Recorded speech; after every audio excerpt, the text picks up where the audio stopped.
Hello class, this is Mr. Cruz, and today is Scientific Crew Day. For this, we'll review the concepts we learned in class about a moon this week.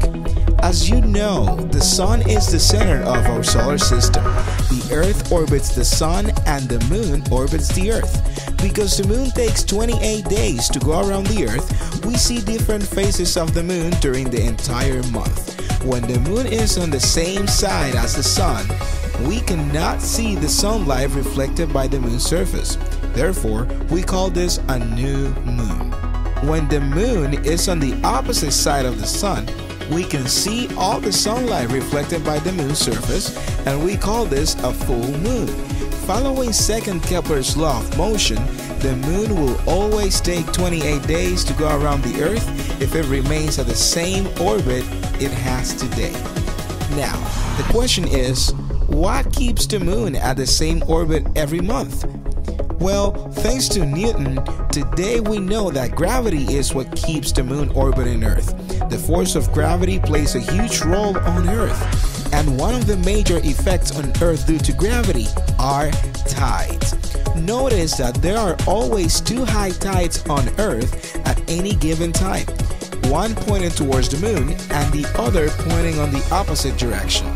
Subsequently, there are also two low tides perpendicular to the high tides. You can think about the relationship as stretching a circular rubber band. The rubber band will get elongated on the sides you stretch it, but will get compressed on the sides that you're not touching. This is what the moon does to Earth, elongating the water on Earth's ocean to finally produce tides. During new and full moon, the sun and the moon align to produce the highest tides of the month. These tides are called the spring tides. Now, the magnitude of the force of gravity is proportional to the mass and inversely proportional to the distance. In other words, the further apart two bodies are, the less gravity each of them will produce on the other.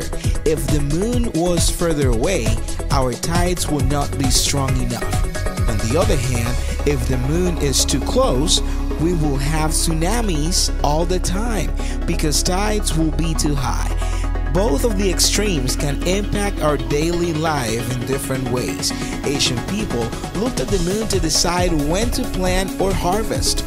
They used the moon as a sign for many things. Certainly, the moon is more than an object we could use in the background of a romantic night.